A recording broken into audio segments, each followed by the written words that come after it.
have some good news to share with everyone on the program today, which is rare because the way things are going in our country, each new day usually brings fresh bad news. But this new development bucks that trend. A recent excavation at the site of a former Indian residential school has uncovered no human remains. No mass grave full of Indigenous bodies, despite the fact that government at all levels, First Nations leadership, and of course, legacy media journalists routinely told us for years that ground-penetrating radar discoveries, which really weren't discoveries at all, uncovered evidence of crimes against humanity committed by the evil Canadian government. This should be seen as welcome news by everybody, but for some reason, the legacy media journalists writing up this story and the First Nations chief who oversaw the excavation of the grounds don't seem too happy about the fact that their excavation and their dig turned up nothing but rocks. Maybe that's because, just like in previous excavations that turned up nothing,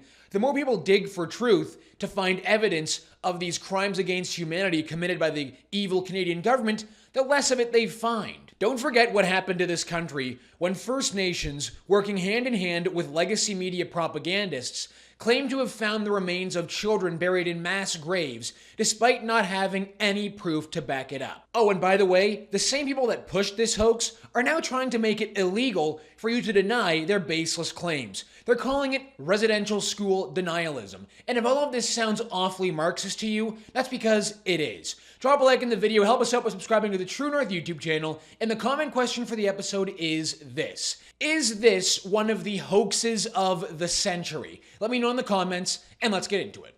Canada descended into chaos and mayhem during the summer of 2021 after the Kamloops First Nations announced the discovery, using ground-penetrating radar, of the remains of 215 children buried at the site of the former Kamloops Indian residential school. In what can only be described as one of the most embarrassing failures of modern journalism ever seen in Canada, international news outlets and of course the legacy media in Canada, who are all on the take from the federal government, ran with the claims without investigating a single word that was uttered by these First Nations, and made it seem as though Canada was guilty of the worst crimes ever committed. They had convinced Canadians and frankly the rest of the world that mass graves full of hundreds of Indigenous children were being located everywhere in this country. And that, of course, the Canadian government and the Catholic Church were guilty of the worst crimes imaginable. After the Kamloops Indian Residential School first announced the apparent discovery of 215 remains of Indigenous children,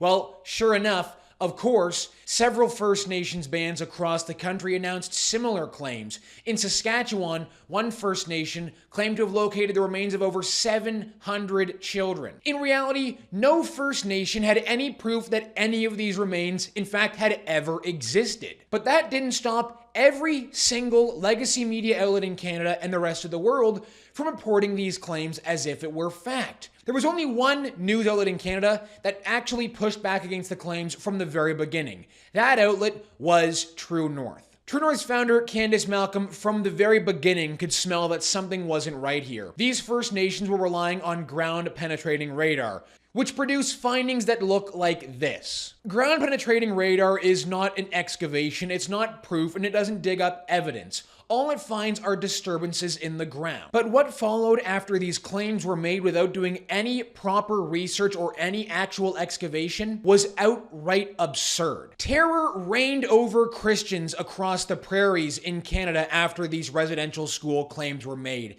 83 churches, most of which serve First Nations populations, were burned or vandalized, several completely razed to the ground. One BC civil rights activist cheered this reign of terror on, and Trudeau's former principal secretary, Gerald Butts, said it was understandable that people were taking their frustration out in this way. These churches, many of them hundreds of years old, serving exclusively First Nations Canadians, will be gone for the rest of time, thanks to these baseless and unfounded claims. But again, that didn't stop the legacy media from piling on. Justin Trudeau, while this reign of terror was taking place across the country, plunged us into a prolonged national state of mourning, where Canadian flags were lowered at half-mast for months. Canada Day, the only day of the year where Canadians are excused for showing any pride in our country, was cancelled. What's worse, an NDP motion was passed unanimously in the House of Commons, labeling Canada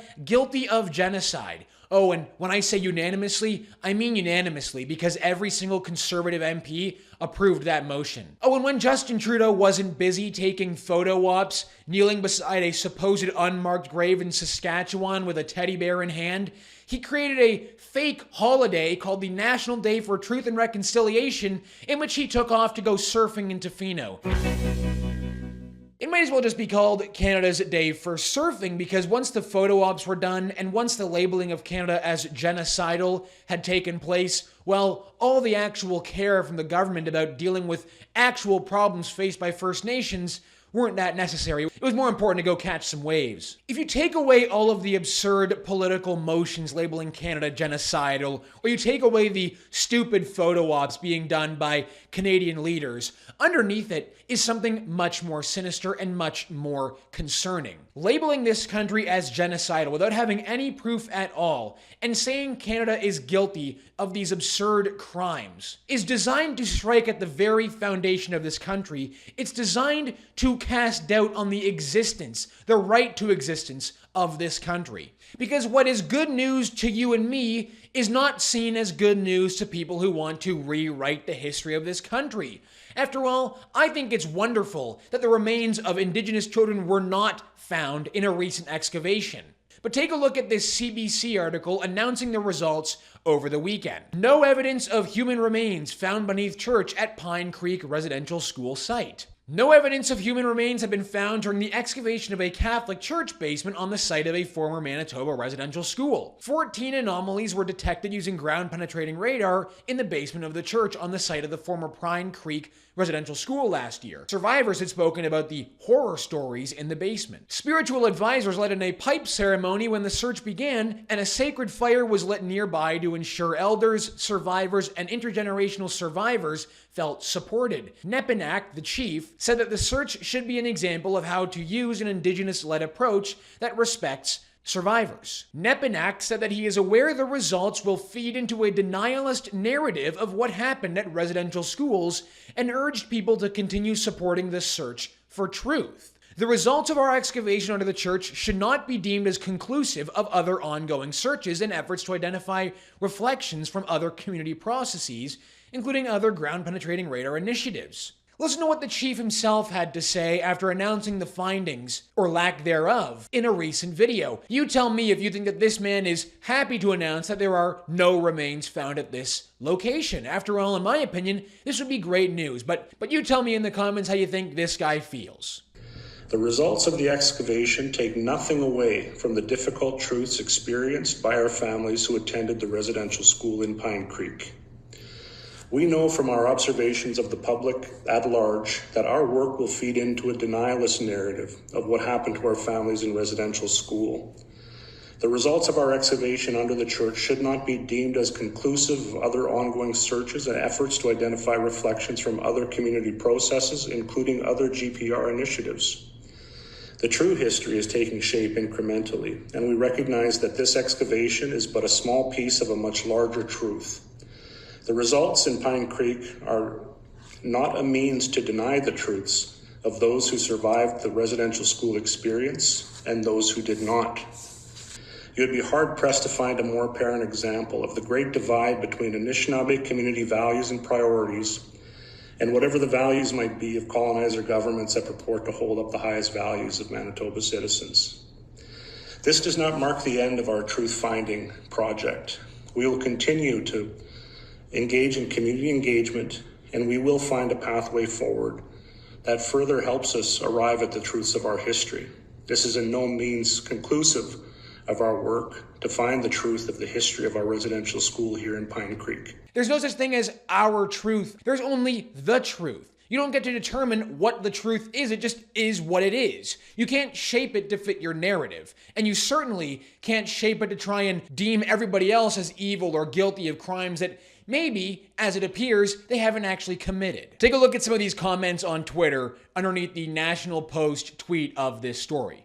Chief Derek Nepanak expressed his disappointment and concern that actual facts may cause skepticism to the narrative. Yet he seems disappointed. Weird. Yeah, exactly. It is strange. It's the kind of thing you'd think would be great news. And this person just writes, "That's good news." It certainly is. But we're now at a place in this country where not finding the remains of horrible crimes committed is actually bad news because it doesn't fit the narrative that these people want. And this is only the third actual excavation after ground-penetrating radar made these claims. It turns out that most of the time when these First Nations make these claims and use ground-penetrating radar, they don't seem half as interested to actually discover what might be underneath the soil. I tried this in Nova Scotia back in August of 2021, and what do you know, after doing an excavation, they found no human remains. The team of researchers searching for evidence of unmarked graves at the former Shubenacadie residential school in Shubenacadie, Nova Scotia, has concluded its search without finding graves connected to the institution. A statement from the First Nation Wednesday said that while the crews did find evidence of unmarked graves, those graves predate the period of the residential school by about 100 years and are connected to former landowners. Oh, that's a bit awkward, isn't it? Oh, what about that time that a crew in Edmonton dug up claims of unmarked graves outside of a hospital in Edmonton and found nothing? The worst piece of journalism from all of this came from the New York Times, who ran a headline citing that mass graves were found in this country. Maybe one of the worst pieces of New York Times journalism ever published, quite honestly. I mean, look at this outrageous headline. Horrible history. Mass grave of Indigenous children reported in Canada. No evidence, no investigation, no research, but of course, it did do the job of making every Canadian feel guilty of things they didn't actually do. It did force us all to enter a prolonged state of national mourning, which of course turned out to be completely useless because the claims so far have proven to find nothing. And even after these excavations have taken place and no remains have been found, not once do you see any remorse on the part of these First Nations chiefs for leading this country into believing that we are guilty of things that haven't actually happened. Nowhere does there seem to be any actual remorse for pushing a narrative that turned out to be completely false. But even if they did show any remorse for pushing a narrative which turned out to be false, it wouldn't have mattered, because the Canadian establishment have moved full steam ahead in believing that Canada is guilty of genocide. The federal government have accepted the findings of the TRC report, which accused Canada of genocide. And it goes even further, because look at what the Canadian Museum of Human Rights, a federally funded museum, has to say about Canada's role in the residential school system.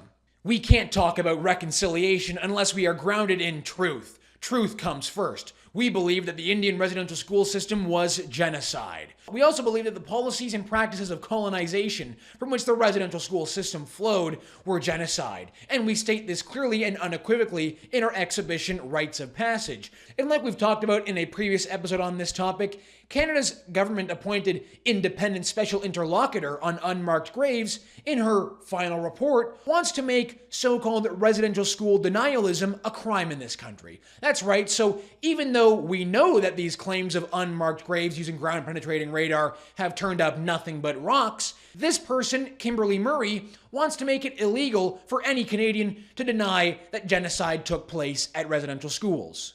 Imagine that. Having proof that something doesn't exist, but making it illegal to question its existence. What? Canada is not guilty of genocide. Ground-penetrating radar claims have so far proven nothing.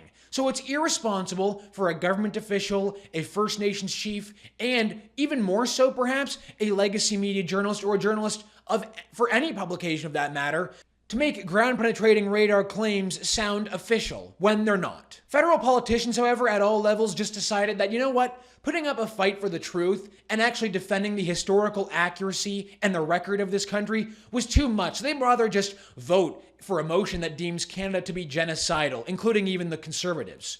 And while legacy media journalists continued to make these baseless claims, well, Christian churches that had stood for hundreds of years were burned to the ground. When you realize that tearing down statues like the statue of Egerton Ryerson, Queen Victoria, or Queen Elizabeth, and rewriting the history of this country so that they can make falsehoods and mistruths part of the actual story of this country and criminalize anyone who dares to question it, When you realize all of that is part of the classic Marxist playbook, it all starts to make more sense. And these claims of unmarked burials should be taken with a level of seriousness that has yet to be shown from politicians who are actually serious about defending this country. All right, everyone, that's going to do it for us today on the show. Reminder to let me know in the comments your answer to the comment question. Is this one of the hoaxes of the century? My name is Harrison Faulkner, and this is Ratio.